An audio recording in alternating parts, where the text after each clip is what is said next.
That's a lot better. Thanks. Okay. And I apologize, you don't have this sheet. I should have brought a slide to put up.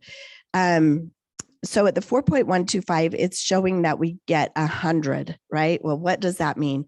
That means that we don't have to charge an origination fee at that price. Okay, so that keeps the borrower's closing costs low. If you want to go up to a 3.75, that's a 98.75. We would have to, at that point, because it's around 99, charge a 1% origination fee if they wanted to pick a 3.75. Now, if you go up from there, say they wanted a 4.625, we get a whole 1% back to help cover closing costs.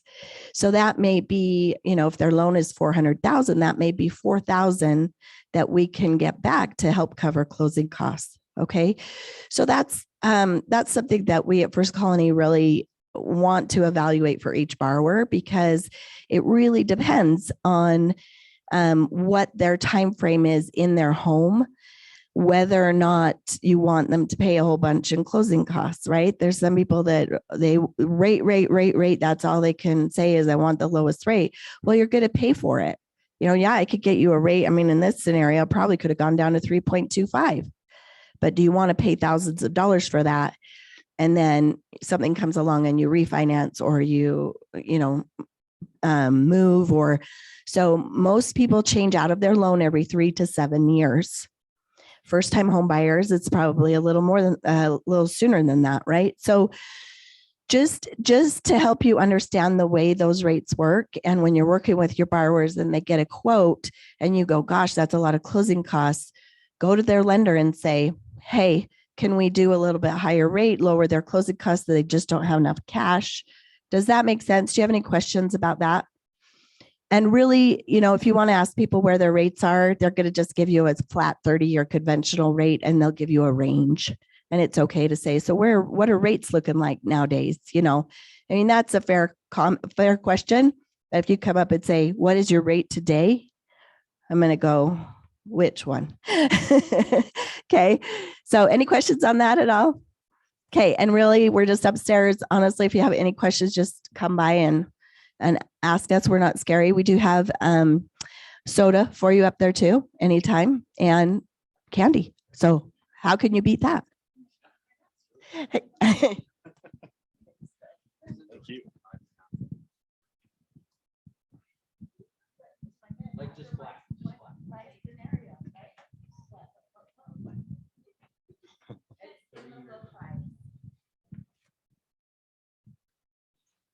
All righty. Let's see. We have how many Zoomers here? How do I check that again? I just click on that, right, Molly? On the green bar. There's 3 of us. 3. Okay. Thank you. Yep. Zoom person that I can't see. I appreciate it. All right. My name's Greg Lemmon. And first and foremost, I want to get to know everybody in the classroom a little bit more. And in Zoom, can I see if people raise their hand? Like if I'm doing a question, and then it's been a while since I've used. I think it's through the chat box. Okay. If you are paying attention in Zoom, which I know one of you is, so thank you. We're going to do a little bit of some questions here. First and foremost, how many months have people been in real estate? Starting with between 0 to 3. Raise your hand. We'll see if the Zoomers respond. From 4 to 6. Just 1, 5 to whatever that is, the next 3. And 9 to a year. Yeah, we got a whole bunch of long timers. Wow. 2 years. How about you? Okay, awesome. Very good. So if I can get to know people's names here. I know Tristan, seen you before.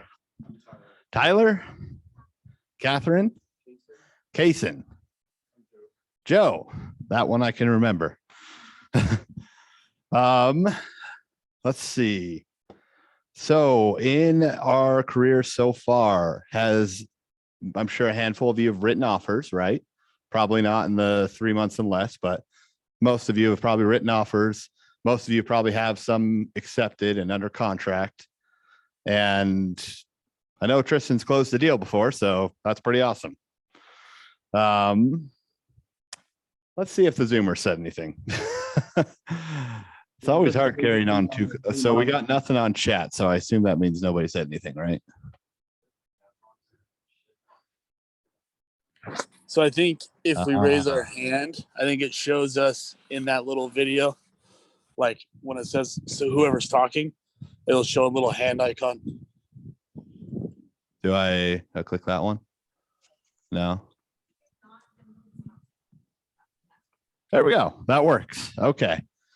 All right. I just want to make sure they're getting their 2 cents in too. Okay. So as you can see, we are doing session 19, get to the close. The last session you guys did was negotiations, right? And what do you remember from that? Feel free to say anything. There's no wrong answers.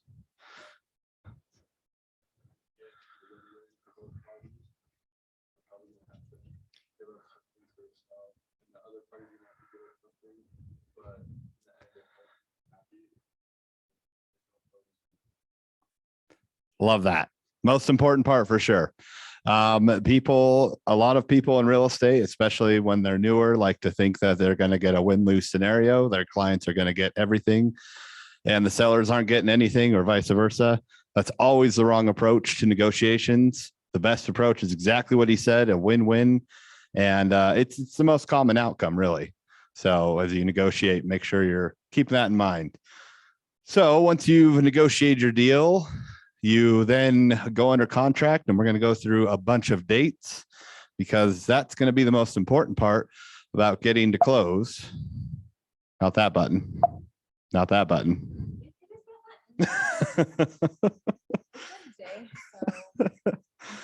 One of those buttons. We have to use the mouse. Okay.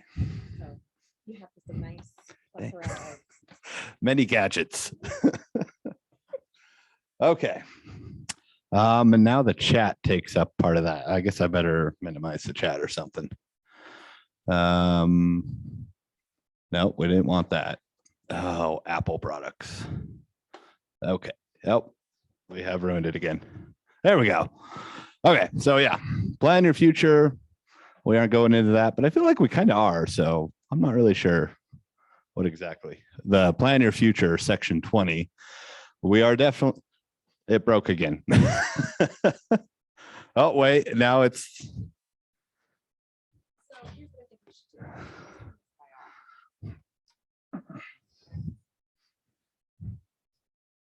So here's these 2 buttons here. That's what I was trying to go for.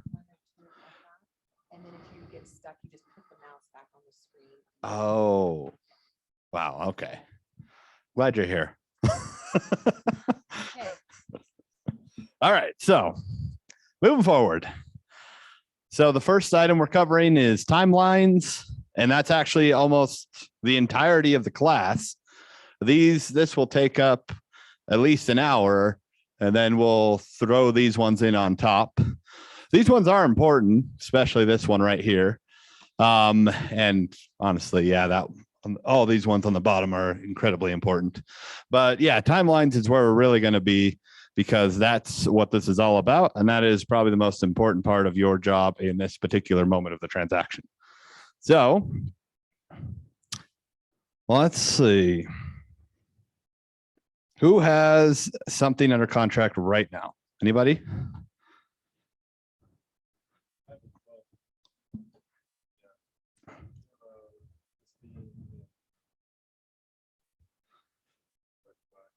Perfect. And what was the very first deadline that hit your buyers right off the bat? Yep. Yes. So let's go back here on the buyer deadlines. I don't know if Zoom can see this too well. I'm going to try and make it somewhat big. Make markers. Okay, so on the buyer timeline, technically offer and acceptance will be our first one, but we're assuming we're past that here. And then earnest money deadline, and then due diligence. There could be a secondary deadline in a more competitive market, but that one will probably be, we'll come back to it if we need to. So let's put this, you know what, I'm just going to do 2 Ds because that might be easier to see for Zoom. Okay. Earnest money is due how many days after offer and acceptance? Bingo, 4 calendar days, not 4 business days. So, you know what that one is actually, let's do the numbers down here. So offer and acceptance, really anytime you want there. Earnest money, 4 days after acceptance, and then due diligence. A lot of people, a lot of agents actually run into that problem with not getting earnest money in on time. And it's a pretty huge deal. If your contract falls apart and you are found in breach of the earnest money deadline, you will definitely lose that for your client. And to, again, reinforce that, if you bring a check to Molly or to Carla on the day of the deadline, you are technically in breach because they can't get that deposited immediately. So the proof of if that money was in the brokerage's account doesn't exist. So your actual deadline is 1 day before that, so they can get the proof in before you run into problems.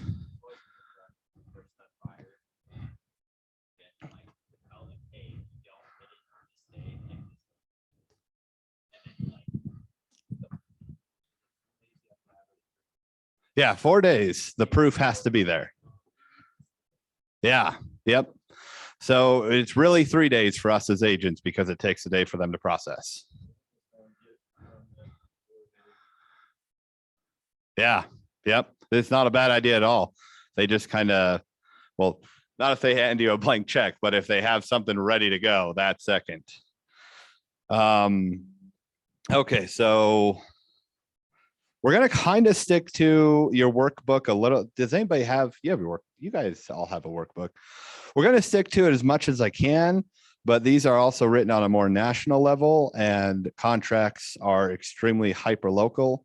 So let's see on the next step of how this applies in. Oh yeah. Good old Gary Keller. Real estate transactions aren't particularly trouble-free. It's a strenuous and trying time that requires all the attention of the effort you can command.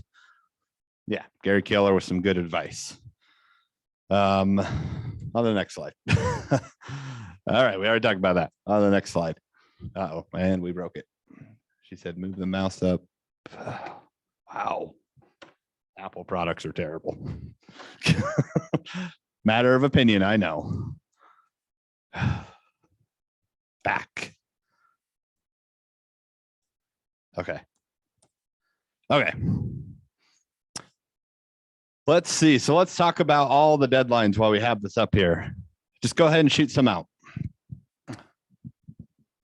You got 4 that are standard on every contract. Bingo. And I just want really for the buyer focus right now. What else do we got? Financing. And is financing and appraisal technically separate? Yes, they are. They are the same deadline on your contract, but they are a separate effect of force when they're used. So we'll put F&A deadline.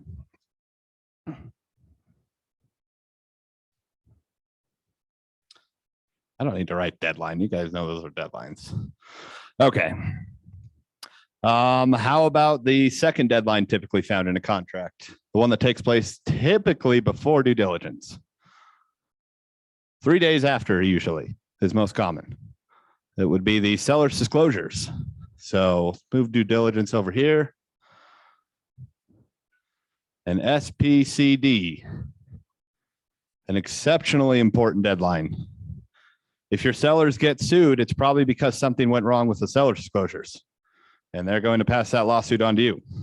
So be careful with that one. Again, this is on the buy side. So if you're on the buy side, you don't have to worry about it. If they breach that, then that's just more leverage for you. So these are your most common whoops, we're missing the A there. These are the most common of the deadlines. I want to add one more thing here onto settlement. There's a big difference between settlement and closing. So if your buyers go and sign, say something is due, the settlement deadline's today at 5. Your buyers go and sign today at 5 or 4:30 before the deadline.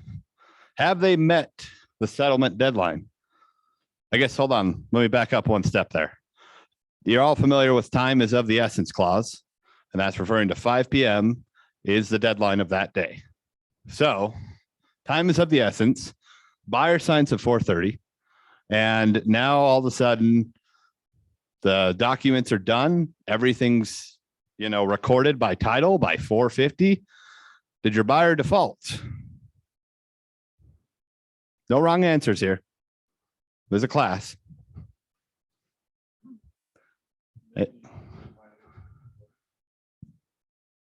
That is actually a great answer. It is technically incorrect, but it is a great answer. And it's how I often thought too. So settlement, since they have signed, have met the deadline, but they have not closed. So the contract is not closed, but they did sign. So they're not in default because then they still have a clause of how long it can take to close and possession. So, and a more important thing of this, I just dealt with this in my last transaction. If the other party is failing to meet deadlines, do you have an obligation to meet your side's deadlines? No wrong answers here. Yes? Yes, you do. Thank you. There are some agents who don't think that's the case. They think it's a reactionary measure that if the other party has failed to meet previous deadlines, you now have leeway with your own. That is not at all. In fact, there's a suit I've read about from the division where the seller didn't want to sign to close the home because the buyer hadn't signed yet. And so the seller refused to sign by the settlement deadline. The buyer was unable to sign by the settlement deadline, family emergency. Everything went downhill. It's in court. But what's probably going to happen, or what seems to be happening from what I've heard, is that the buyer is going to win the suit because the buyer didn't have the ability to, but the seller refused. So always make sure your clients keep your deadlines. There is no if then that kind of thing. There is, you've committed to doing this no matter what. Okay, so that's the majority of the buyer deadlines. We are a little off course with how this is instructed. So let me go back and make sure we're right on par. Okay, so you should all have deadlines. You should all have this guy in your workbook. Feel free to fill it out. Make sure that you got all the details in there. And now with any additional deadlines, there is another one called the additional earnest money deposit. It won't be used very much in a balanced market, which is where we're heading, but it was used quite often in the seller's market that we were just in. And that would declare that by X date, oftentimes you would see it between due diligence and financing appraisal. We'll call it the ADEM. That by X date, if the contract is still active, buyer commits to paying this much more earnest money.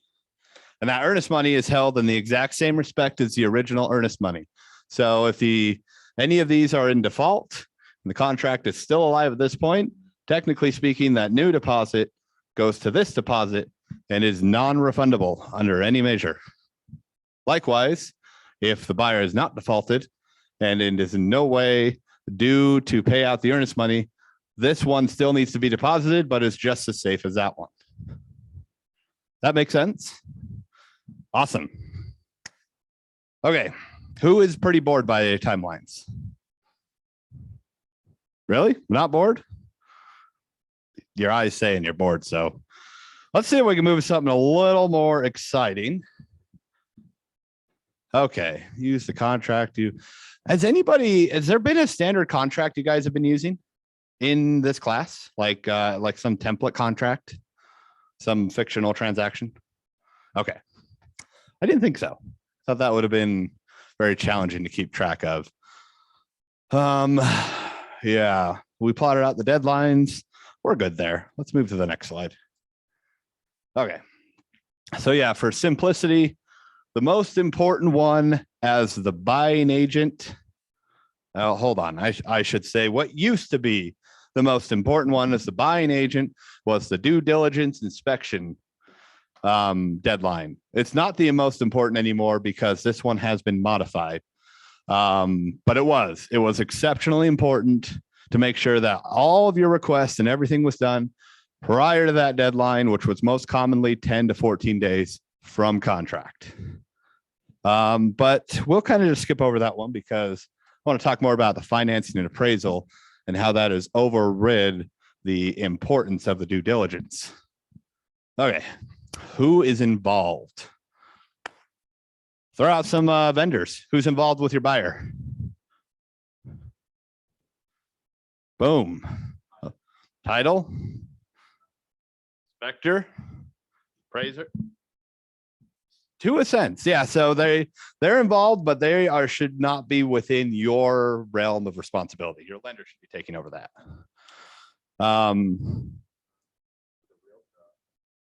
Co-agent, yeah, the other side of the transaction. Yeah, hopefully the broker's not involved. Ideally. How about moving companies? They involved? Yeah. If you're trying to do a red carpet service for your clients, you're usually the one handling the moving company. You're on the wild team. I think they do something like that, right? Yeah. And you don't have to handle too much of that because the transaction coordinators, right? Yeah. So yeah. If you have a transaction coordinator, then you can cut off half the people you have to be in contact with. If you don't, typically movers is going to be one. Another one you might want to be in contact with is the HOA, utility companies, if there is an easement or anything like that placed on the property. And they've missed them before. It's their job to tell you, but I have had it where they've missed them. And I mean, title is great. They actually have a lot of good information, a lot of great answers, but they are a factory in the sense that they're just pumping out title reports. And so they miss a lot of things. So expect them to miss important things. Not totally their fault, kind of is, but just expect it and you won't be disappointed. Those are going to be probably the main ones. Nothing else really comes to mind on your buy side. So let's see. What is the first thing my buyer needs to do? Oh, we all know that. You say, where's my money? Get me the money, buyer. First thing they need to do. When you go over and when you get a contract accepted, you obviously have with the transaction coordinator a templated email that immediately launches out, has all the dates, and you have to continue reminding your buyer all throughout the contract. Here's the dates.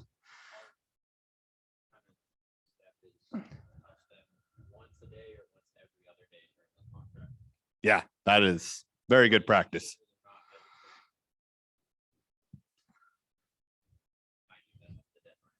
Very good practice to do that.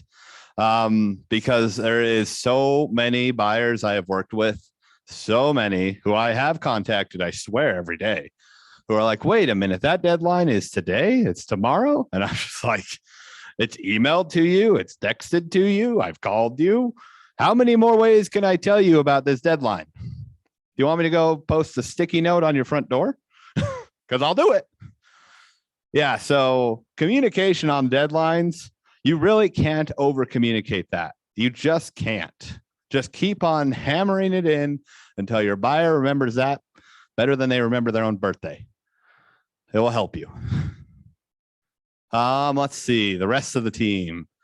So if you don't have a transaction coordinator, so if I understand things right, you guys are all on one team. Used to be Spencer. It's somebody else now. Now it's Riley Condor. Yeah, he's a good guy. And so do you guys have a transaction coordinator?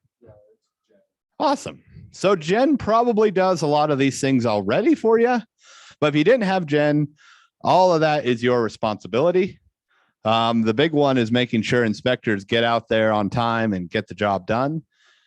A lot of times, if I'm in a high pressure scenario, say I can't get the inspector out till a few days before the deadline, I will call another inspector and I'll let him know. I won't say, hey, you're second in line. No, I mean, I would, but you know, they don't mind it usually because if something goes wrong, they're just happy they can jump in. And a lot of inspectors do have a little availability to schedule. So just be forthright with them.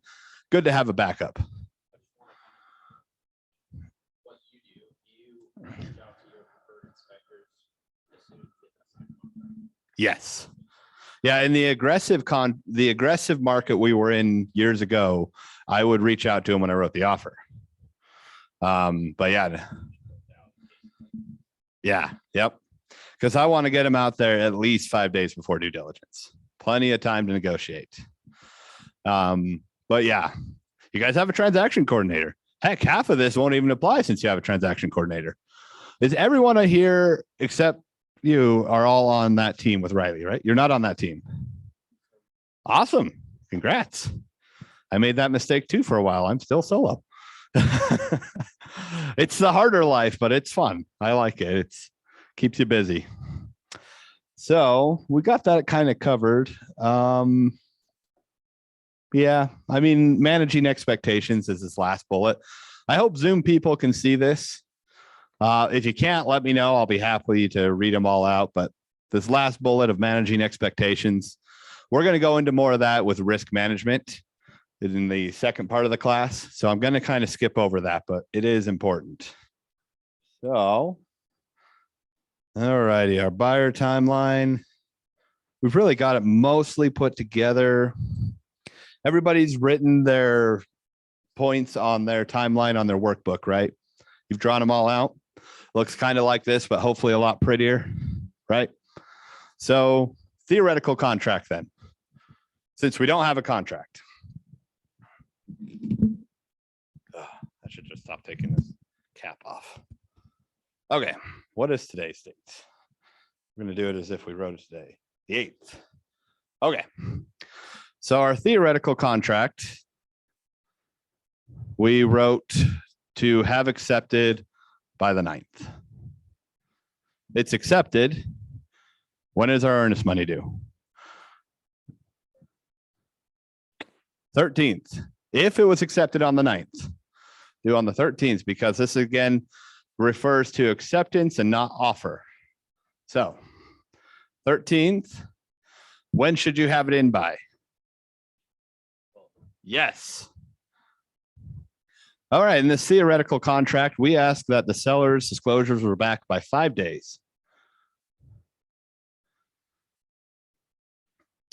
We'll go more into that when we review the seller timeline, but we'll just say for the sake of simplicity here, sellers did get those all back on time.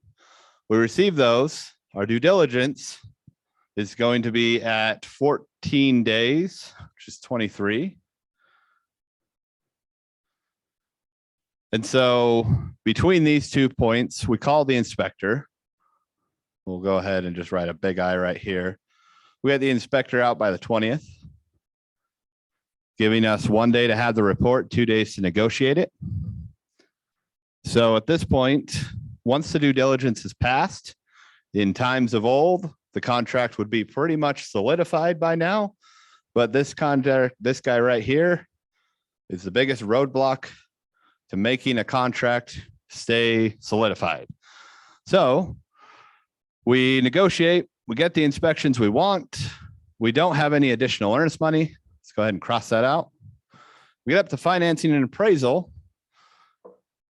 What are the reasons you can back out of a contract based on financing and appraisal?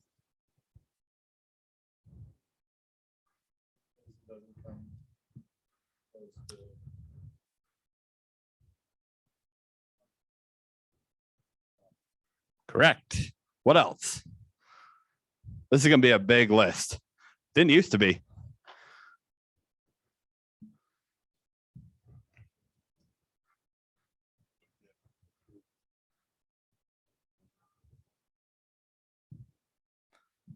Absolutely correct.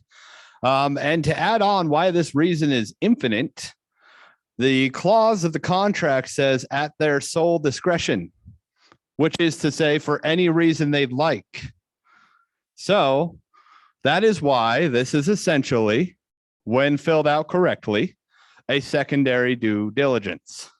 Creates a huge problem. The inspection went well. Due diligence was fine. Everything's good. Your buyer all of a sudden didn't actually like the negotiations and backs out for no apparent reason because it is their sole discretion. This creates a huge problem. A huge problem. They, yeah. It's huge. And so when you're on the list side, you need to really keep an eye on how that's filled out. UAR is trying to fix this. And I believe they'll have it fixed probably in 2 years or so.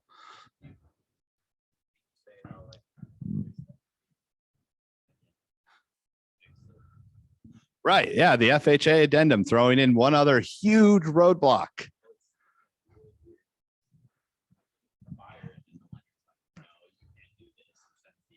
Mm-hmm. Yeah. It's there's so many protections to the buyer in this contract, and that in the simplest form, when your buyer's under contract, who has the upper hand? All the buyer, all of it, 100%. This contract barely favors the seller. This is the only thing, and I guess this too, that the seller really has. That's it. If the seller defaults, the consequences are truly endless. Yeah. Yep. If you ever have a seller and you're the listing agent that wants to back out of the contract, you need to let them know that hellfire and brimstone is going to happen if you do that. Like you're signed. You got to go. If you don't, you are in huge trouble. There will be lawyers standing out your door that can't wait to sue you. So the contract favors the buyer 99% of it. So let's go back to FNA deadline. There is a way that this can be filled out to where it is not so exceptionally favorable to the buyer.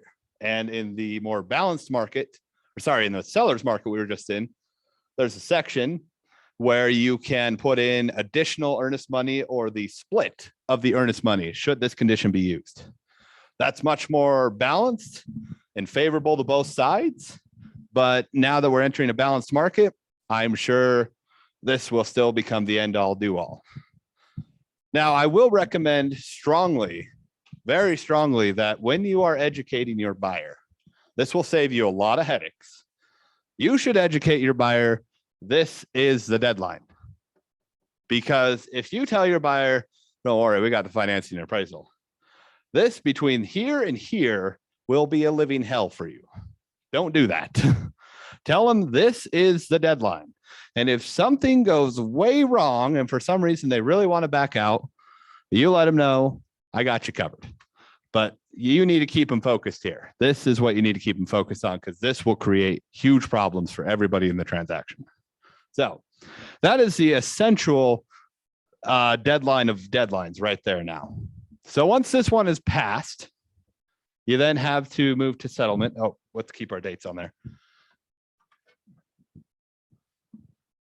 Okay, so this one usually is going to be about 10 days after. So we'll go ahead and go. Is there 30 days in June? So what is that? 7-2? Sure, we'll go with that. So your financing and appraisal, 7-2. Everything comes back fine. Appraiser's good. Everything's good. And then your settlement takes place 3 days after, 7-5. Your buyers sign. Everything is dandy. Now I want to go back to when I was talking about the obligation that both parties have to meet all deadlines and not just a reactionary measure. In theory, the buyer met all of the deadlines and signed on time. And now say in theory, the seller missed this deadline, but met all the other deadlines. What is going to happen to that transaction? Still in a default, yes. But what's ultimately going to happen? Is that home going to close? Is that home going to have a problem with closing? Because somebody's going to see, wait a minute, they didn't make this. How would that go down? Any guesses? Not at all? Well, there is an idea. I'm not an attorney, but there is essentially an idea that if someone defaults and everyone's aware of it and you push forward, you can't then go back and leverage yourself on a previous default. So if this default happens and everyone has acknowledged it has happened and you go all the way to closing, it's probably still going to close. Now, could there be a lawsuit after? Absolutely. But it's still going to close. And if you were on the seller side and you didn't remediate this default by extending deadlines, shame on you. Because when that lawsuit happens, if it happens, they're going to come talk to you first. And so it will still close. Deadlines will be kept, but potential serious problems down the road.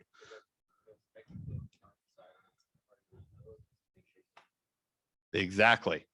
Yep, exactly. So it's huge. It's huge to make sure on your side that you have kept deadlines. And then when you miss a deadline, any deadline that you miss, you should go, and even if you're way post deadline, you should go get a signed addendum to extend the deadline so that you are in compliance. That will cover you so much. Let's see. Does anybody have any questions about this? I've just been spouting off a million questions. I mean, million, you know what I'm saying. BS. No? All right, forward we go. Let's see. I do want to go a little bit onto this one right here. So when you send your inspection report, what document do you use? There's a couple of items you can use. There is the simple addendum. There's the resolution of due diligence. And there is, what's that other one? Can't remember the name of that other one. I haven't used it in forever. There's a third one, but it's not very popular. I can picture it, but yeah. Anyway, nobody uses it because it's not very popular. So your two most common are the resolution or a simple addendum. You send that over to the listing agent after you've negotiated on the phone. I don't want to double tap on the negotiations, but you never send an addendum to the listing agent without negotiating. That's a terrible idea. That agent will hate you. All agents are going to hate you after that. You're not going to get the acceptance you need. So after you've negotiated with the listing agent on the phone, you've agreed to terms, you send either a resolution of due diligence or an addendum. And it is often best if you send out the items that you are negotiating from the inspection report to the agent so they can help convey that point to their seller. That will usually clear everything perfectly fine. Now, a cool thing about the resolution of due diligence versus the addendum is that that's the one. Reinstatement of Rep C. It's actually not totally useless. I'm glad I remembered it. Okay, so we'll come to that in a second. Resolution of due diligence is allowed to supersede this deadline because it's saying an if then that kind of thing. It's saying you need to sign this, and if you do, we're going to close this out. And if you don't, we're still pending our conditions of our inspection period. That's the resolution of due diligence. It's a great document. I recommend, yeah, if you're, as long as you're doing this way before here, like say you're at 9:10 or 9:11, go with resolution of due diligence. If say things get hostile and the listing agent is not cooperating, you guys are miles apart on the inspection, you should use reinstatement of repsy. That basically says, okay, when this lapses, our contract is canceled. But if you sign this within X number of days after the cancellation, the contract shall be reinstated as is. So it's a very good thing to do in a more hostile negotiation setting. It can rub people wrong, but it is the best way to protect your buyer when people aren't coming to terms in a good agreement. And then the other one being the simple addendum. The simple addendum's fun to use, but you need to remember, and Dean will tell you this 1,000 times, because Dean has been doing this ages and ages, is that we aren't attorneys. And so when we pull out our addendum, anything can go wrong. So shy away from the addendum when possible, because anything can go wrong. But yeah, that's your 3 major options.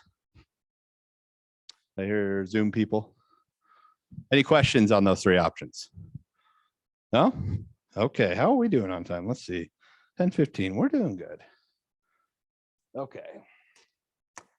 Oh, we kind of talked about this. Communication of deadlines, contracts with other parties, blah, blah. Oh, I want to talk about this. I didn't learn this until my 2nd year of what that meant. So you're in a transaction. You have your inspection. Everything's going okay. You then are like, hey, lender, you've been doing this for a while. Can I ask for your help in this? I'm going to send you over an inspection report. I just wanted to see what you think. See how that goes. That would shatter your deal. That would just dismantle it completely. To send a lender an inspection report. Don't ever send the lender anything bad about the property, ever. You might look at it as, oh, well, I gotta be, forthright and protect everybody. No, you have to fulfill your fiduciary duty. That is to your client and only to your client. Your duty isn't to everybody else. So if you do send an inspection report to the lender and that shatters the deal, you're in trouble. They're not going to look at you like, oh, you were just being a good guy, making sure everybody was informed. No, you're in trouble. So lender and buyer communication. It's super important, but never send your lender anything that is relating to major material defects. That is up to their discretion to discover, not up to yours to inform. Your duty is to inform your buyer of every defect you find. So, communication of lists of recommended title companies. Oh, this is actually a good thing. What title companies do you guys use? Old Republic, Riley Condor's team. Any ideas?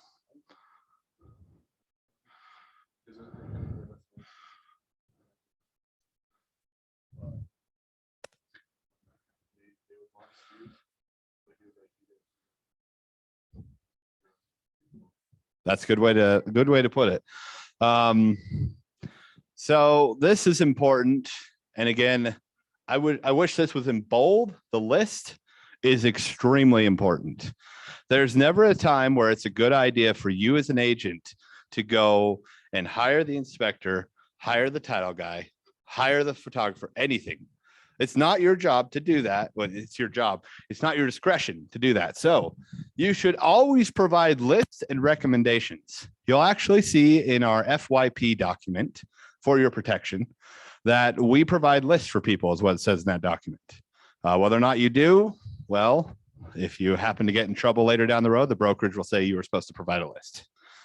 So anything that's extremely important and could reflect serious defects like inspectors and title companies and insurance, always provide a list. They'll surely ask you which one you prefer, and that's okay to then tell them this guy. But if you didn't provide the list, you're putting yourself in hot water. So make sure you're going about it that way. Let's see, scheduling, communication, inspecting, listing agents. Yeah, all that. Most inspectors will have a super key, by the way. So you don't have to really worry too much. You just have to let them know what time they can be there. Sending amendments, inspection reports. Yeah, we're good there. Oh, I think it's important that you never overstep your bounds with your responsibilities, but this one, every lender is going to appreciate you to overstep your bounds on that one, because every lender understands that roughly 80% of the time, the realtor is the one who has the better line of communication than the lender, because usually they're friends or they were the initial point of contact. So this obviously would kill any deal if they went and bought a car. You need to remember to remind them, don't buy anything big. If you have to pull your credit, don't buy it. And if you have a cash buyer, actually, let's say he goes out and he buys a car in cash. Well, his cash reserves would have been a major part of the transaction. And to adjust for that, if he went and bought that car in cash, there now could be problems with the underwriting saying, wait a minute, you don't have the cash you said you had. So this applies to everybody. Don't make big purchases while you're under contract. Let's see. Communicating, utilities. Yeah, you got a transaction coordinator, so they'll do that. Holidays, yeah, inspection report. Touch base with lender. This is funny. I think this applies more on the national thing. You can't see that very well. It says lender and title. How many of your buyers, Tristan, have ever talked to the title company outside of closing? Probably close to zero. Yeah. Yeah. So don't really worry about making sure your buyer has contact with title. They'll call when they need to talk to them. It's not that important.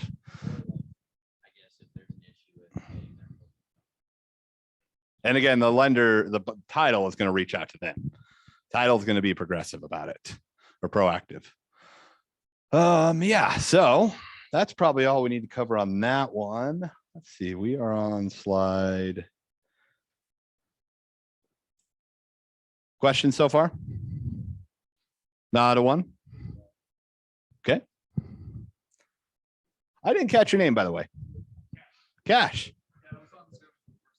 Awesome. Awesome. I love that. How do you spell it? Nice. My son's named Cash. It's a cool name. I like it. Okay. So buyer timeline, we pretty much covered that. No questions there, I assume. Oh, here's one. Final walkthrough.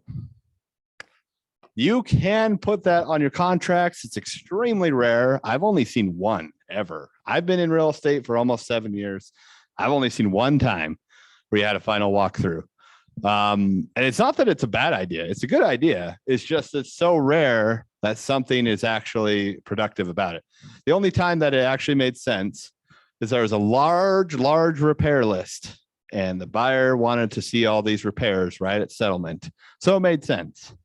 But yeah, I mean, throw that in there if you need one little piece of insurance for your buyer. I don't think it's a terrible idea. I just telling you the honest truth. It's super rare.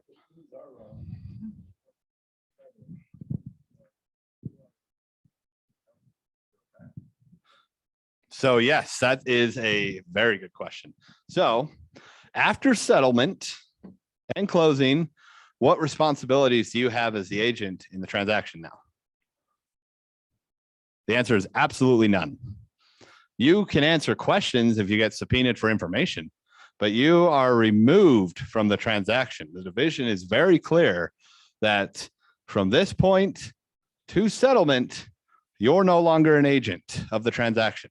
So you go through the final walkthrough, something's amiss, settlements tomorrow, you need to extend the settlement deadline so you can continue to be involved in this transaction.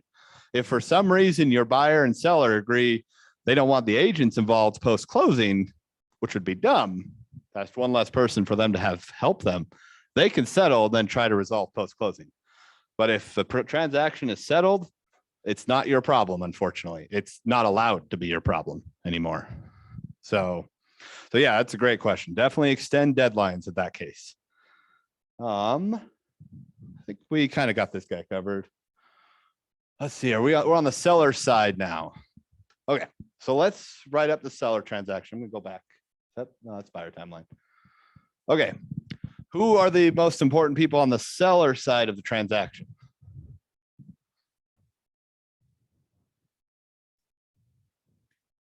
Aside from that guy, he's pretty important because now you are the listing agent in this case. Yeah, we're talking about if this is your listing. So yeah, the buyer's agent. Yep, very important for the listing agent. Keep track of that. We're not going to put them on the timeline, but we're going to keep track of these people. So who else is going to be very important to you and your seller? Yes, probably the most important, because if you're not in contact with title soon enough, you'll miss that deadline, which again, worst thing you could ever do on the list side is miss that deadline. Anybody else involved in the transaction with you and your seller?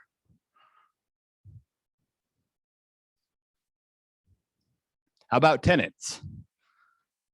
A lot of times your seller is going to have some tenants, whether they're in the basement apartment or it's a duplex or a triplex. And you've probably learned from previous classes, how are leases handled when they go on beyond the transaction? They're fully honored. So there's a huge problem there. You have a buyer who wants to close on the 5th. And this buyer here now has to move in because he's an owner occupant loan. He has to move in the 59 days or else he's violating and it's loan fraud. Your tenant's lease agreement goes for another 3 months. This transaction cannot close.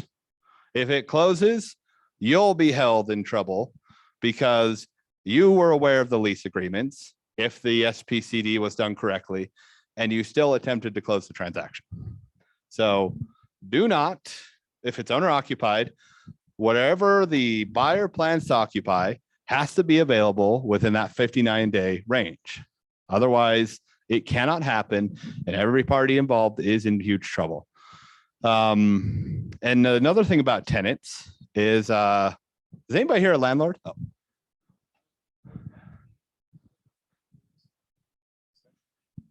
From settle or from closing, recording. Yep. Great question.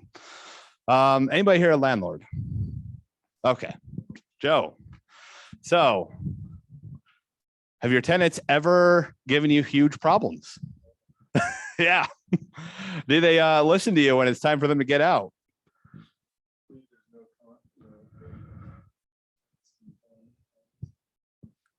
Yep. Yep. I've had some perfect tenants, but I will say around half of them are not super responsive. And I don't know what it is, and it makes me feel bad, but they believe that the ball's in their court, as in they can do whatever they want. I'm here. I'm occupying this.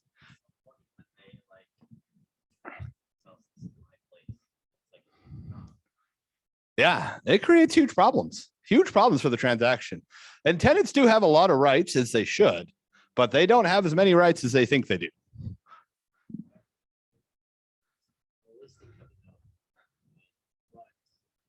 Can't list it until July 1st because we know the tenants are going to be an issue with either showings or the house won't be as clean as it would be when it's vacant. Yep. It's just, yeah. I mean, it's not in their interest to make it so clean. Something you can help you educate your sellers with is there's a lot of ways to deal with tenants that may not want to have the property clean, may not want to be out on time, may not want to, I don't know, the list is endless of things they don't want to do. Yes, that's the first one to start. Tenants are usually incentivized by the cash or the offer of, you know, any place else. And so go with that. Definitely, if you think you're going to evict or send in the cops or something, you've got another thing coming. That's a long process, and it's going to cost you a lot more money than it's worth. So advise your sellers to go that approach, to incentivize them to leave, whether it be through a cash incentive, or any mode possible, maybe even a cash incentive to clean the place. Like, hey, I'll take $500 off your rent this month if it's spotless by the time of photos. These are all much more effective ideas than any sort of stick related idea. You got to stay with the carrot when you're working with tenants. What else was I going to say to that? Oh, and so another thing that is interesting to utilize when you're working with tenants is the seller often will have a good lease agreement in place. They should. If they don't, that's a shame. You're going to have bigger problems down the road. But if they have a good lease agreement in place, you should be able to go through it with a fine comb and find what items you can use to help motivate the tenant to comply with what are the needs of the seller. And a lot of them, there is a clause I've seen of the 30 days, for example, when you move to periodic tenancy, that if a 15-day notice is given to the seller or to the tenant, that they must, act in accordingly to keeping the place in a presentable condition. I've seen it in the UAA, the Utah Apartment Association, has it in their lease. It's a great clause. It actually worked for one of my listings a while back. The tenant saw it too. I went and spoke with the tenant. He was very nice. And we both agreed that this should be followed. And so it was perfectly clean by photos. It was actually a very smooth transaction. The tenant hated the seller, but liked me. So it worked out. So do your best to be that middleman and really help represent your seller and make things smooth, because those will create huge problems. Now, here's an interesting thing. I haven't dealt with this personally, but I've heard enough stories. We close on the 5th. The tenant's supposed to be out at the 59-day mark. He's not out. He's going to go ahead and stay there as long as he feels like. Who is in default now? Who is in trouble to be sued, to have fines?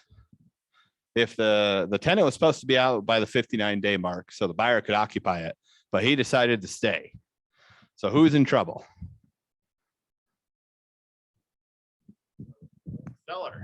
Seller is.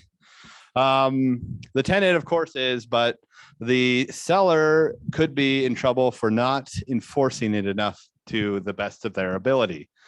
If the seller had any inkling that the tenant was going to stay or anything like that, that could all be held against the seller. And so they had to make sure that they had done everything to their ability to remove the tenant. If that could be proven, then yeah, of course, it's all on the tenant. It is not at all on the buyer in this case. Okay, so we've kind of got everybody involved in the seller side. Let's see. How's everybody liking the class so far? Is this useful information? Okay, good. I'm glad to hear. Okay, so let's go back on our seller timeline. This is where the fun really begins.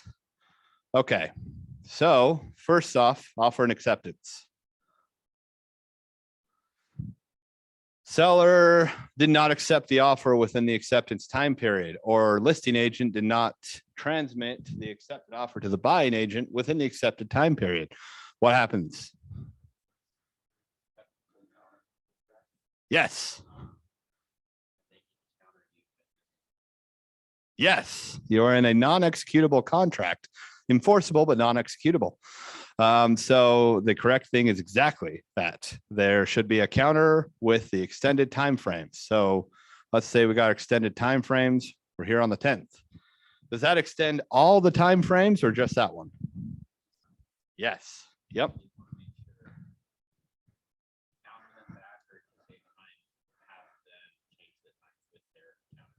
Yes.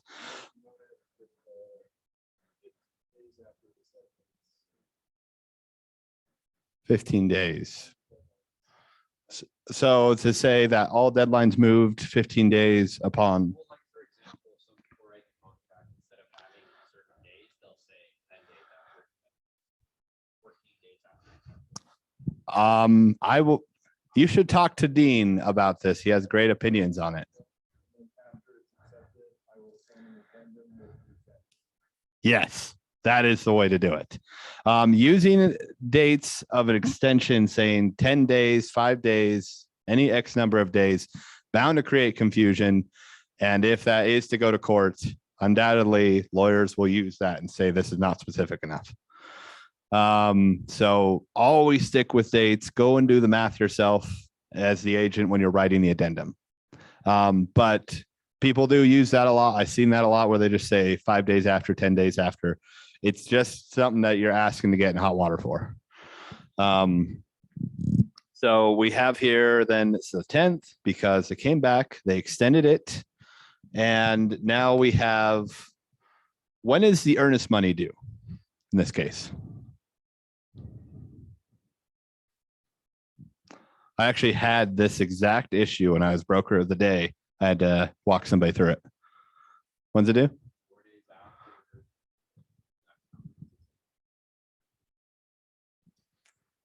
No, this is great. Why do you think it's that way? I'm just putting you on the spot because I know you're the most senior agent here. I would say because the contract hasn't been accepted yet, and in the contract it says that it's worth up to Mm-hmm. That is a great answer because the contract is non-executable without this addendum. So this addendum comes in to say that when you have your extension to the offer and acceptance and that you get to move this day forward is a reasonable argument. It is a very reasonable argument. The only problem about it is that if this is switched and say the buyer for some reason had to change his acceptance, because sellers can write repsies, listing agents can write repsies. It happens all the time with FSBOs, or sorry, unrepresented buyers. If you switch the scenario and say the listing agent wrote the repsi, buyer didn't sign it on time, buyer asked for the extension. Well, the buyer may have not been equipped to provide the earnest money because they were unaware of the contract being accepted because they hadn't received the full acceptance. So it's a very good argument. It is not conclusive in any way. This could still go to court, but it is a very, very good argument. And so if you have a problem here, is what I would say for some reason you get the money in on the 14th, we don't have proof of receipt till the 15th. What you should do is you should clarify in writing with the other side.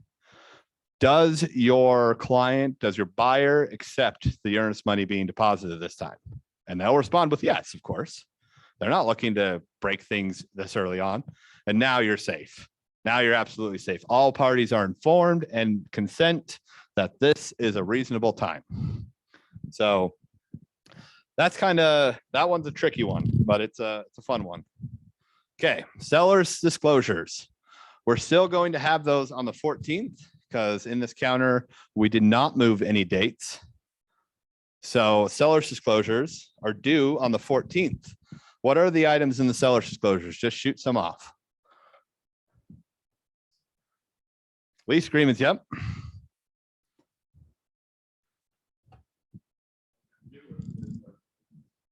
Yeah, it just never ends with the new one.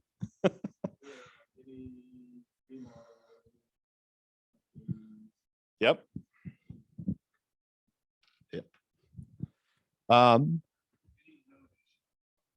Yes.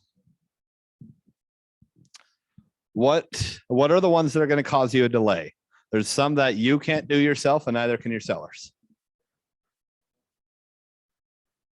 Sort of. We're looking more on a document side. It's going to be your disclosure from your title company, your PR report. That can easily crash this so bad. If you call your title company the day before and say you need a PR report, they're probably not going to get it to you, which means you're probably going to default on this. So you need to plan ahead, make sure you have that PR report when you're listed, and then you'll have it ready to go. Basically just says that seller has marketable title. And so it's supposed to catch if there's any liens, encumbrances. What's the other word? Mode of travel through it.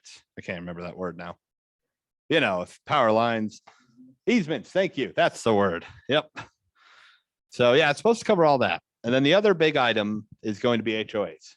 You have to have all the HOA docs that it says, which is actually quite a few. Some title companies will do it for you, but I've had title companies do it for me and they missed a document or two. They missed the financials, they missed the budget, they missed one of the addendums to the CC&Rs. All of these things could count as a default, which ultimately falls on you as the listing agent and the seller, even though the title company messed it up. So if you have your title company collecting documents for the SPCDs, including HOA, you should also do your due diligence as well and ask the seller to, you know, get you all those documents, because the seller should have access to them very easily. So those are the big things. Like you say, all defects, but then those two items that are semi out of your control. So let's say you go ahead and get all those documents in on time. They are delivered to the buying agent on time before 5 o'clock on the 14th. They have that information at their disposal. So we move to the inspection date on the 20th. We'll put an I there. Have any of you had a seller that was a little unreasonable with getting the inspection in on time? Oh, you can't do that day. You can't do this day. I don't know if that day is going to work. Have you had that?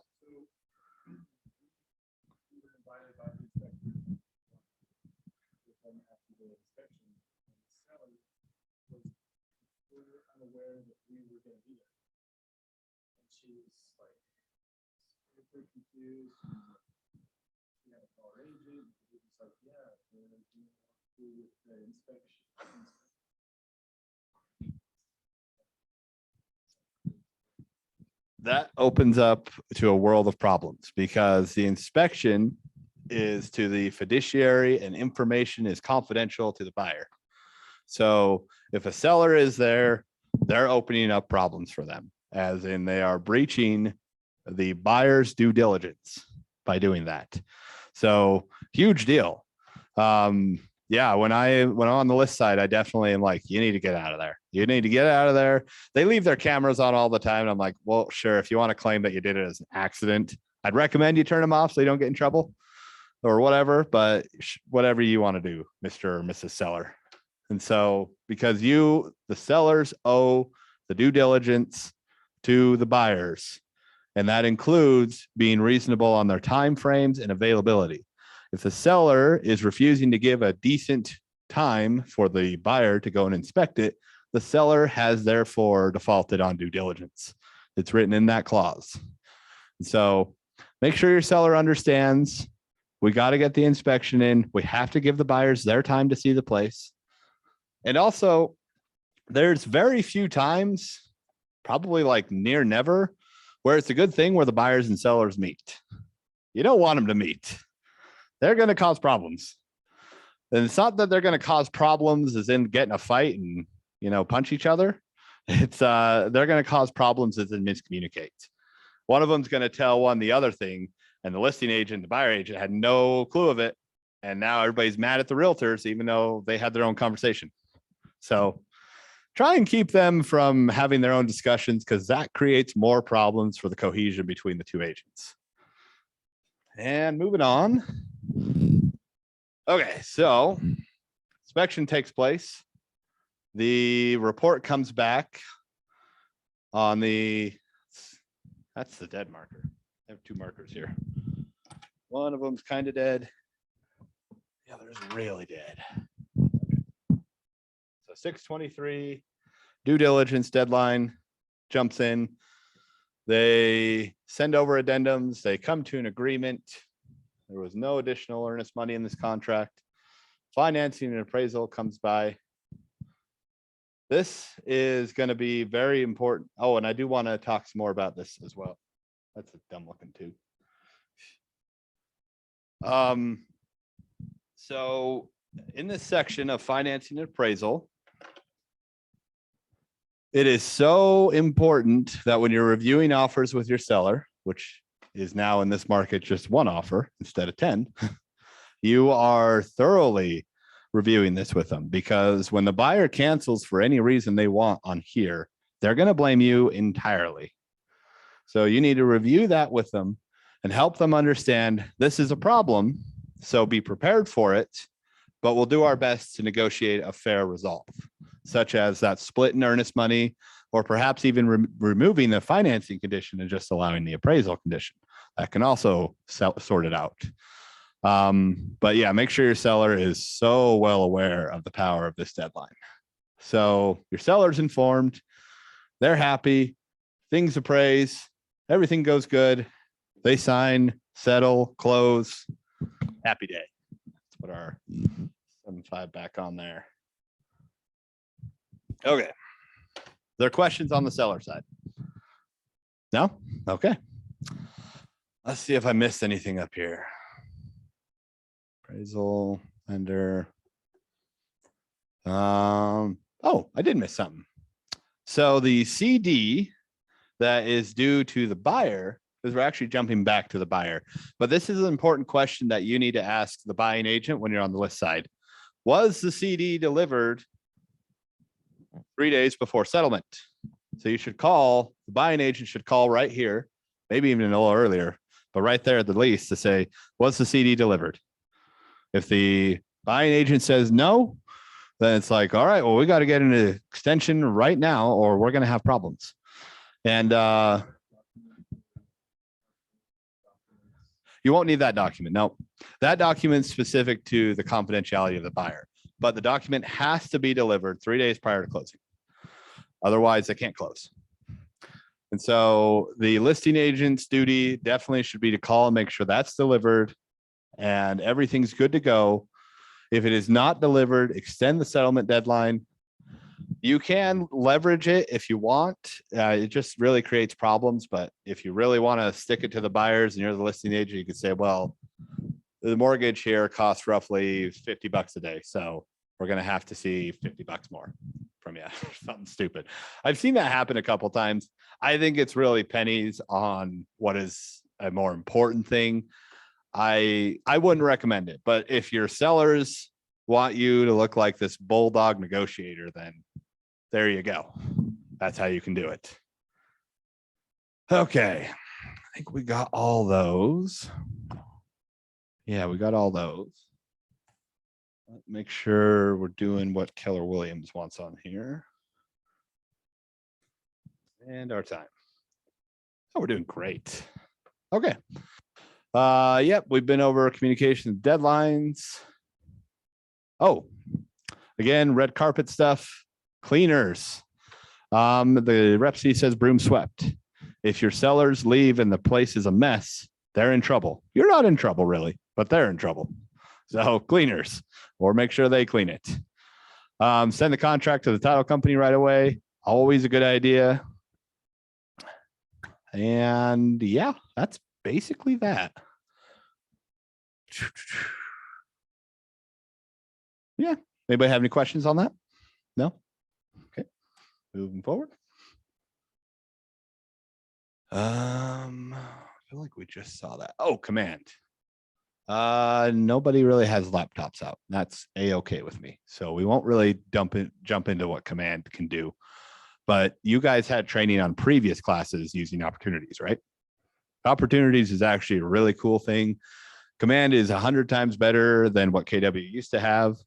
So I do recommend using it more. Ahas. Does anybody have any? Do we have any Zoomers left? I think I keep hearing. I don't know.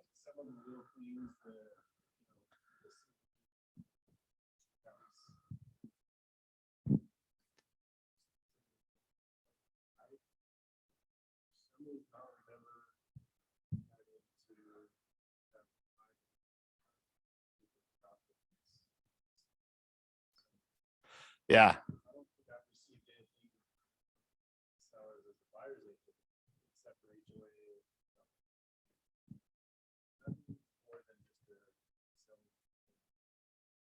Yeah.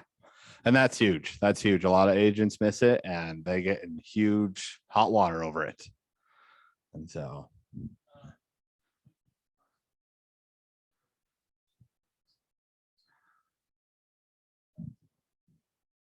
Perfect. Yeah, it's a good form. It's very underutilized. It's a good form. I did want to share a story actually on that now that we talked about the seller's disclosures. I had a deal maybe about 2 years ago. We'll just use these timelines for simplicity. So I wrote the offer. They accepted. We got under contract. They didn't send me the seller's disclosures till the 15th. And it wasn't even the entire seller's disclosure. So on the 15th, I responded and said, we need more information. This is not all of them. 18th, they get us more. Still not all of them. So here we are coming on the financing and appraisal deadline. The appraisal came in low, and we have not resolved this still. I have in no way communicated that this is resolved. I am still very concerned about it. Appraisal came in low, $10,000 low. Seller didn't want to budge. This is still in a very hot seller's market. And I'm like, you sure about that? Because we still haven't resolved this. And by the way, earnest money was $10,000. So I asked him, if you don't budge on this, we're going to have a huge problem. He's like, well, no, we're really not. I sent you that last document yesterday. I'm like, oh, well, good. I'm glad you sent it. I didn't actually see it, but I'll take a look. But we still have a problem. And he's like, no, but if you do have a problem, just go ahead and send over that $10,000 to, my brokerage. We'll get things sorted out. I'm like, oh, you think that's how it's going to go down? If you've read more about the earnest money, that money is a double-edged sword. So in this case, after I talked to Dean, I actually didn't really realize that how the earnest money was functioning until I talked to Dean. And I called him back and I'm like, we should review this paragraph together. And we did. And it's like, so technically speaking, your sellers owe my buyers $10,000. And that's just the start of what your sellers owe my buyers. Are you sure you want to go down this path? And after some proper education, they lowered their price down to the appraised price. We closed because throughout the entire time of them not getting this out, I in no way acknowledged that we're all clear on this. I never did. I continued to remind them of problems. So essentially, in a way, we still had this piece of leverage. Now, say he had sent these by the 20th, and we're here on the 2nd, all the documents were in, and I'm still trying to leverage this against that. That's probably not very fair. He had the documents in. 12 days later, I'm now trying to use something that's 12 days old to say, well, you screwed up first. It's not how that works. He didn't have them in, though, until the day of when everything was going down. He definitely was in the wrong, and he was going to have a huge problem if he didn't convince his sellers to go down to the $10,000.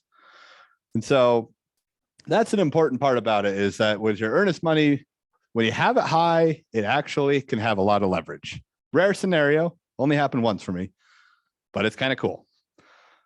That's all I wanted to say about the seller's disclosures. Now, risk avoidance. Oh, I'm so happy to talk about this. Any of you want to work with investors? Like want to? No? How's your experience?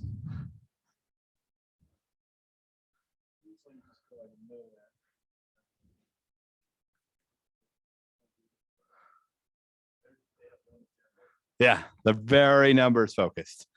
And I have found that with the investors I've worked with, showing off your risk avoidance strategies is really going to shine to them. They're going to think like, oh, this guy really does know what he's talking about. We're going to go more into what risk avoidance is, but this is how you really shine to investors, because they frankly don't want to know all about your own CMA, your own perspective, blah, blah, blah. A lot of the times they look at you as someone who is less informed than them. That's annoying because it's not true, but this can really help them see, no, I'm not just another agent. I'm actually extremely educated in how I invest. It also helps if you want to work with investors to get an investment property as quickly as you can. Best way usually is called house hacking, which is where you buy a property, you live in the property, and then you buy another property and you rent out the property that you bought first. Best way to start investing. So highly recommend that if you can. And then investors are 100 times easier to work with if you yourself are a landlord or an investor.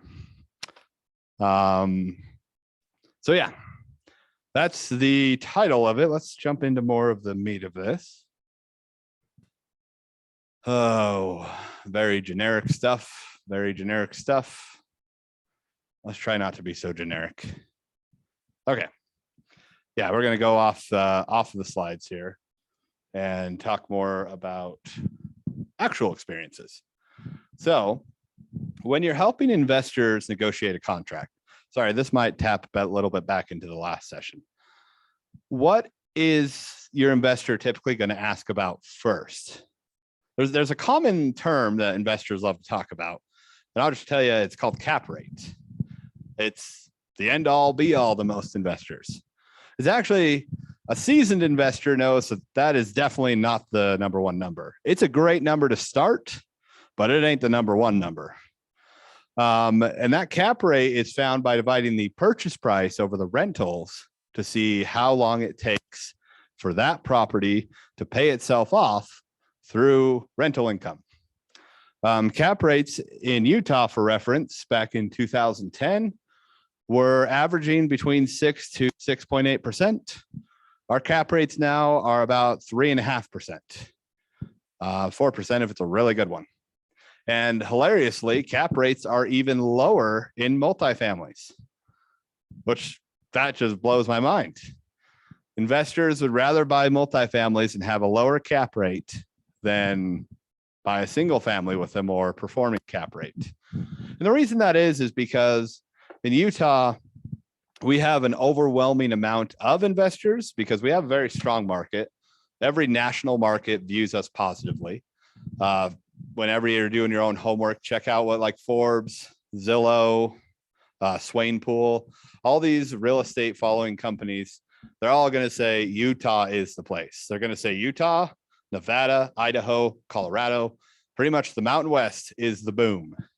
And that's where investors who are national are throwing their money at. And so when an investor comes here and they're like, this is the place, they're not going to really look at that cap rate of multifamily versus single family. This is where you, as the agent, can win some major points. You can pull out your pro forma. You can divide and make these numbers work to where if you bought this single family, you would have a higher cash flow by a full percent in some cases than if you bought this duplex or this fourplex. And it's pretty dramatic. That's not always the case. There are some good deals in the multifamily. Most of them are off market right now, but I try to. It's I make more money investing than I do selling real estate. So, oh, you're fine. 5 doors. 5 doors, and then lot flipping is kind of fun too. Yeah, we started doing that this year and it's working out, which is weird. I didn't think it would as the market shifted, but it did. But yeah, so make sure you're able to provide these numbers, help your investors understand risk avoidance. The reason that cap rate is a good risk avoidance metric is that if the market crashed, which it's bound to happen eventually, the rent and vacancy levels do not descend at a rate that market values do. In fact, in 2008, at some points, vacancy went well below and rent slightly increased as market values declined. So it's an important factor for your investors to understand. If you have a cash flowing property, this property should be able to survive a market crash. In theory, things can still happen. People still lose their shirts, but in theory, it's a simple rule. Okay, so that's the first thing about the risk avoidance. The other thing about risk avoidance is going to be largely, and again, we're not doing the book at all right now. This is just me telling you what I've learned. HOAs. How many of you have looked at the HOA budgets for your buyers? Honestly, I don't either, unless they're an investor, because they don't care. But that budget is going to help give you a full-on plan of when they're going to raise the rates. And when they raise those fees, they lose so many buyers, and not to mention you lose cash flow. So those are extremely important to pay attention to. Those projections will again help you shine in front of your investor clients of how you manage this transaction. So HOAs, It's going to be another one. And then the last one is going to be location and stability. This one's hard to do, really hard to do because it's very subjective. But let's see what example I can give while I'm on a recording without getting in trouble. Let me think. Okay, here's a good example. So you are talking about buying a rental for students in Provo. You're also talking about buying a rental that fits the senior demographic. It's actually going to be one of the special zones in Orem that only allow you to rent to seniors. You have these two zones, and they're both pretty well proven. But what do you think right off the bat is going to have a lower risk factor to it? Which one do you think is more stable, more confirmed? You're renting to, you say you have two fourplexes. One is in student housing zone in Provo. The other one's in the Orem zone for renting to seniors only. Why do you think that? My explanation for this is students usually will have their parents help them pay, so it might be a little hard to get. Whereas seniors usually they've been there for a while and hard to get.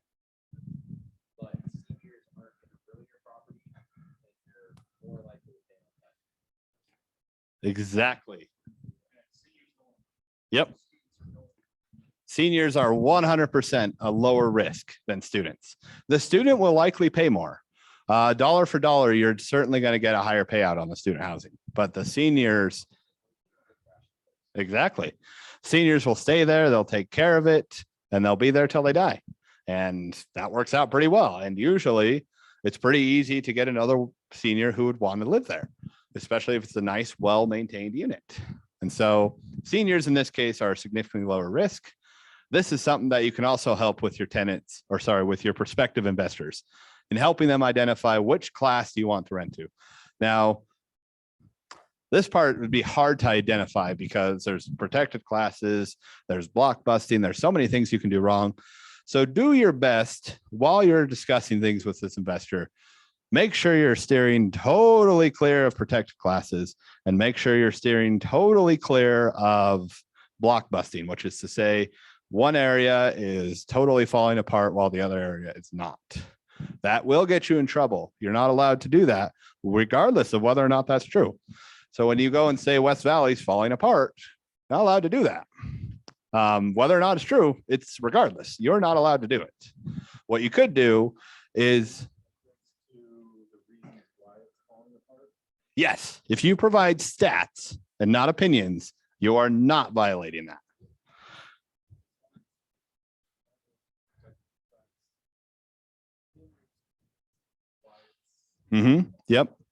Yep. So if I gave some stats saying, here's West Valley's growth rate, here's South Jordan's growth rate, I didn't say anything.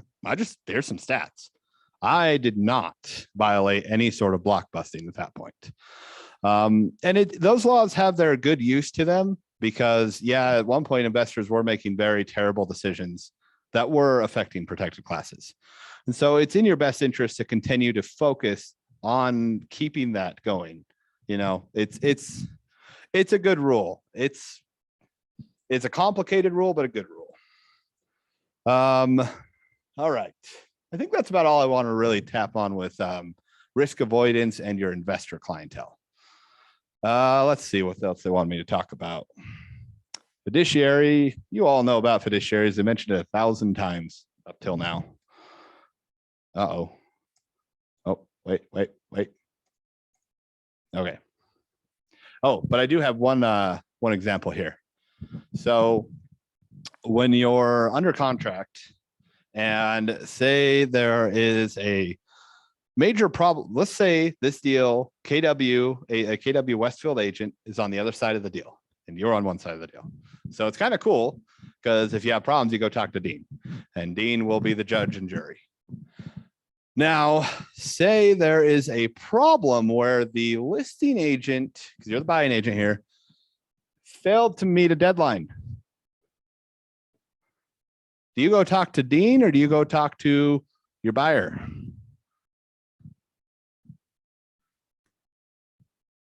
Why do you go talk to your buyer?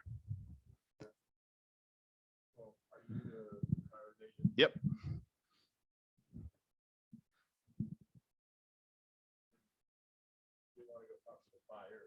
Yes. Yep. Oh, well, it's the correct answer. Dean wouldn't want you to come talk to him. That would only implicate a problem. He would want you to, if there was a problem and you're in a limited transaction, which is to say our brokerage represents both sides, he would want you to remain and retain your fiduciary. And now that doesn't mean after you talk to your buyer, you don't go talk to Dean, but you should remain as you are representing one side and not the brokerage, because that only implicates problems for the brokerage. So retain that, because if the other side was a different brokerage, of course you would talk to Dean if there was problems, because Dean is your side. But in this case, Dean has to represent both sides, and that could only cause problems. So remain fiduciary, especially if you're in deals that are limited, such as the brokerage representing both sides. Okie dokie. Any ahas? Risk avoidance is pretty boring, I know.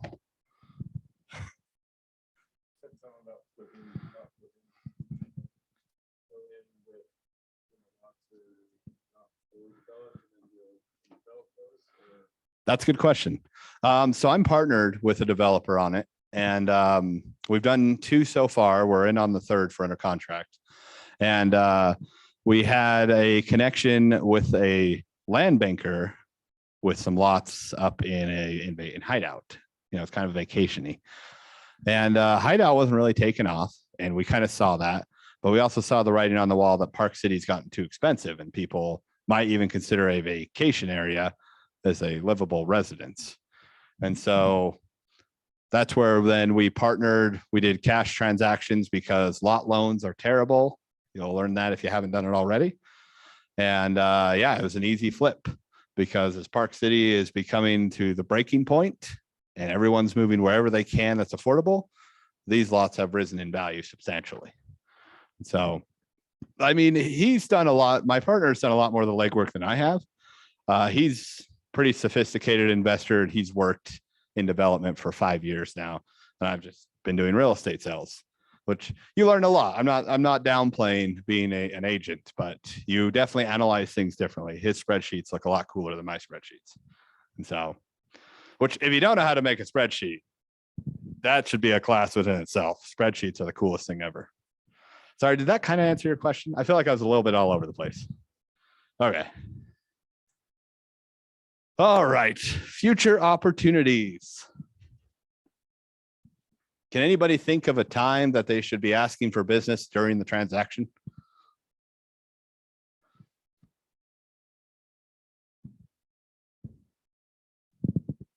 Anytime, really. What do you think the best time is?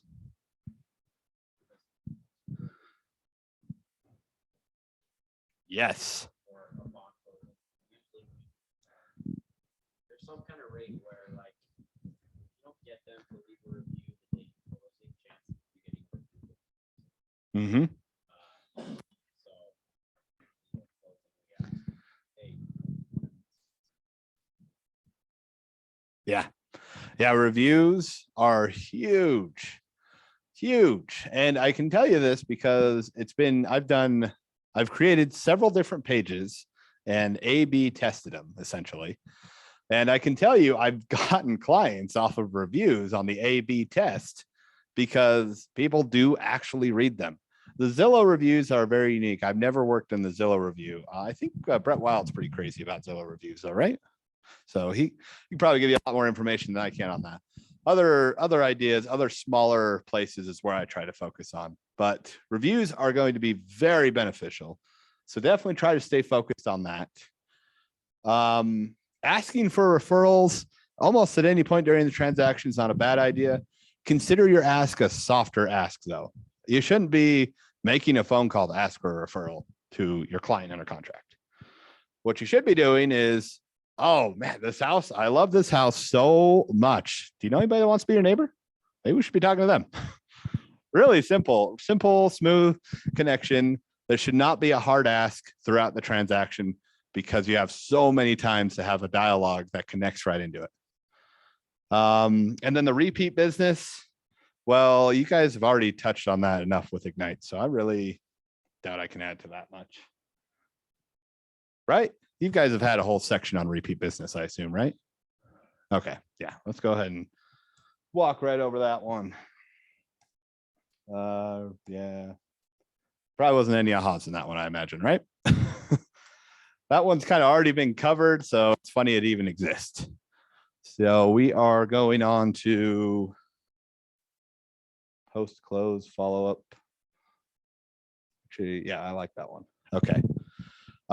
Post closing. This is such an important game to play, and KW Command does a pretty good job. Has anybody here used smart plans? Cash, what's been your result?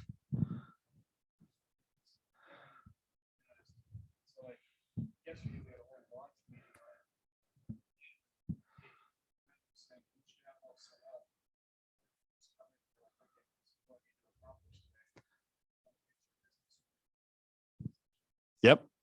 Yeah, I always tell people too, I'm a bit of a control freak about my database. So I love smart plans the most because it allows you to do a non-actionable smart plan, as in the computer, the automated system will take no actions.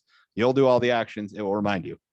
I love that because I'm a believer of the personal engagement. Like my 36 touch, not 36 touch at all.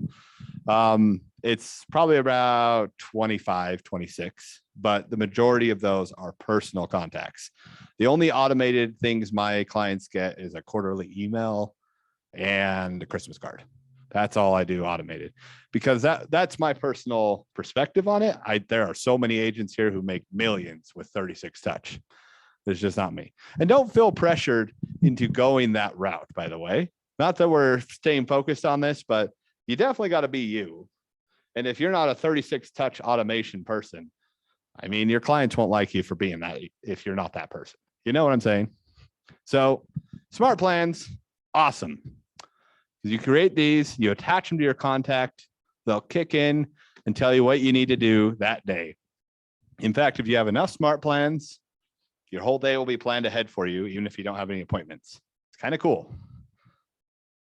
Let's see. You've talked enough about smart plans, so I don't really need to talk more about that. So what I'm going to talk about is outside of Command, closing gifts. What is the price point you're allowed to get for a closing gift? Yeah. It went up to 250. So it was 150 originally. I think probably right when you started, it was 150. It did go up. What's the price point you're allowed to get for a marketing gift? Yep. It's ridiculous. So if for some reason you want to get your client a big screen TV, well, just slap your company logo on the back of the TV and hand it to them. Yeah, it's marketing now. So it's kind of funny how that works. I would try and stick to the 250, but if there was any sort of audit to take place, it's like it's marketing. It has my logo on it. People have seen the logo. It's very clearly from me to help attract more clients. So it's just that kind of a weird thing of if you brand your closing gifts, you don't have to worry so much about that budget. Now, I'm not saying you should give your clients all $250 gifts and more, but you might have clients that you know are influential and you know will bring you more business and you want to splurge on their gift. And that's kind of a way to work around it. Closing gifts are exceptionally powerful when done correctly. A lot of good opinions out there. My opinion of the matter is don't give it at closing, give it a few days after closing. That way, all the good stuff is settled in. And then when you present this gift, you're the center focus. More often than not, those have turned into social media posts. When I give it to them at closing, it's a social media post, but it's a generic one. It's one that was going to happen anyway. So it's not as effective.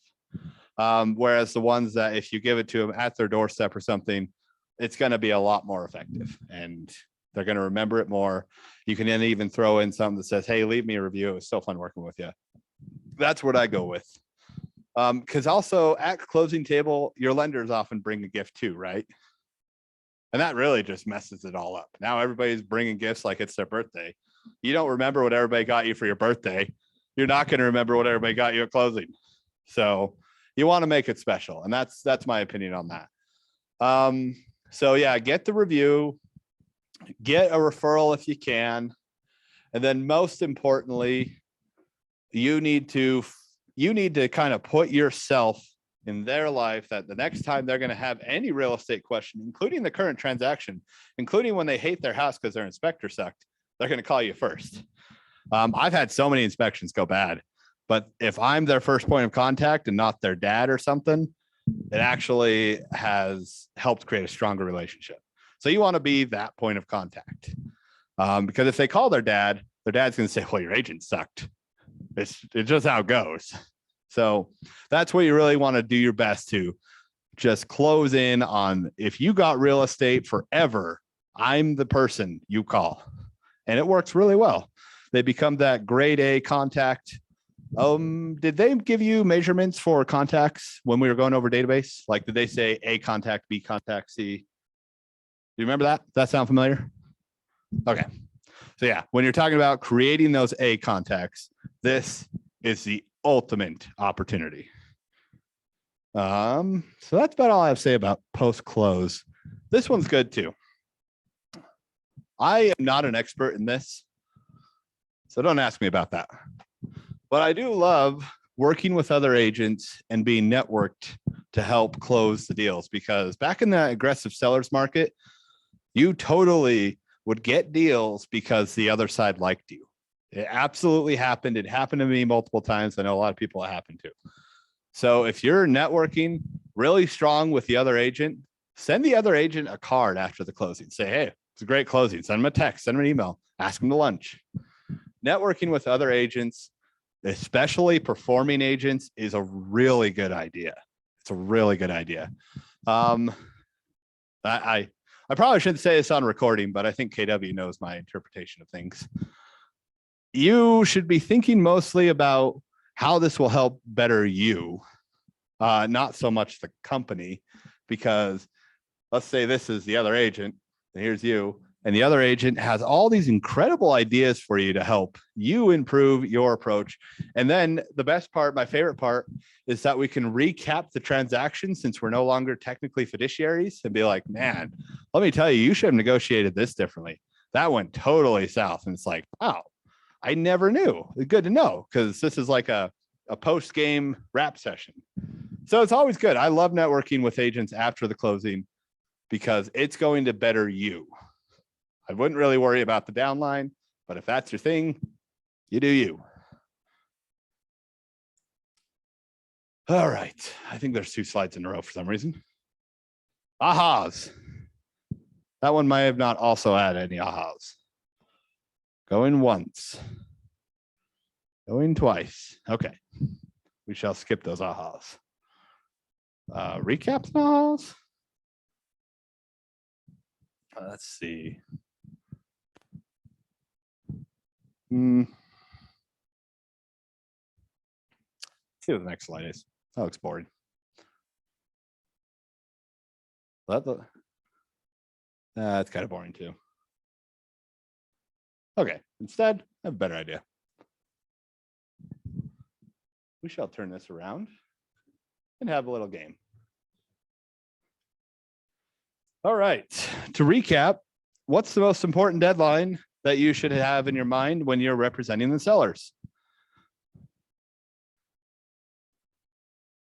Yes, yes. Again, this is totally subject based on what I said. This is not in any way true. But yes, sellers disclosures. What's the most important deadline when you're representing the buyer? Damn. But technically due diligence because of its ability. Man, you guys get all these answers right already. I remember asking earlier. Oh, what is the deadline that is frequently placed between due diligence and financing and appraisal? somebody gets this, I'm going to be super impressed. It's frequently placed between due diligence and financing and appraisal. It is not one of the 4 deadlines you see on the last page of the REPSI.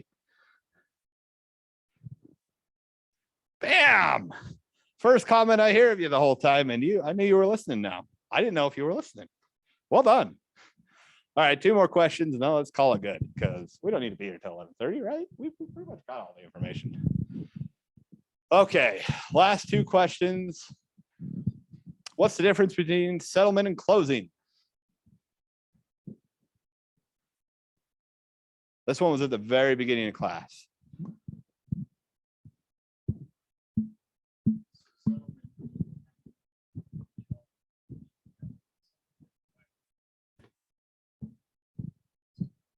Bingo. Yes.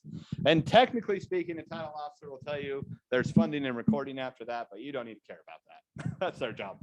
You just need to care about the other 2. Last but not least, someone tell me both the items that you don't have in your control when managing the seller's disclosures. There's 2 items in particular that we mentioned. Not fully in your control when you're the listing agent.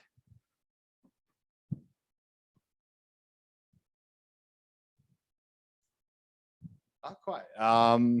So think of townhouses and condos. There's one item there that you have to get, that you and your sellers are not totally in control of.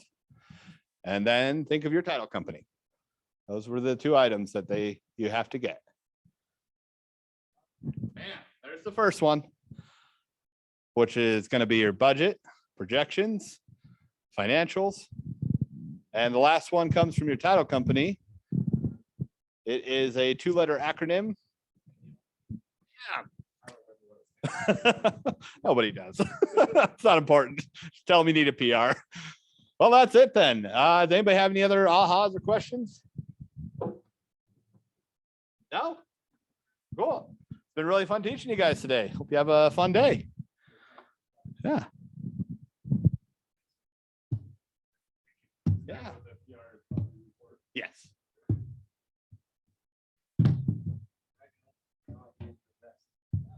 That's where I make money. It's not selling real estate.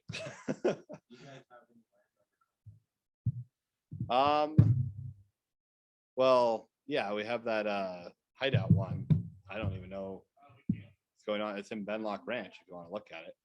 I think it's listed at 575 right now. We were sale by owner called this guy. That's brand new flex for sale. I was like, "Are you built?" He's like, "Yeah." Yeah. So Yep. it's gotta find it. Right. It's a hard thing right now is finding It just doesn't exist. I've talked to Brad and Joel about it a handful of times. So they're probably the most seasoned developers of multi-use, and they go and make their own. They go and find the land and re-entitle it. Yeah, doesn't exist. Which maybe it'll come back since the market's approaching balance again. I don't know, that'd be cool. Yeah, for sure. But yeah. Oh, there's a class next week. No, that class too boring. Don't get it. But it's quite a level boring. I'm teaching you guys about web next week. Yeah. About CMAs, PPOs, and other methods. Have it. I don't know. I think that's gonna help. It's 1 CE.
Log into whatever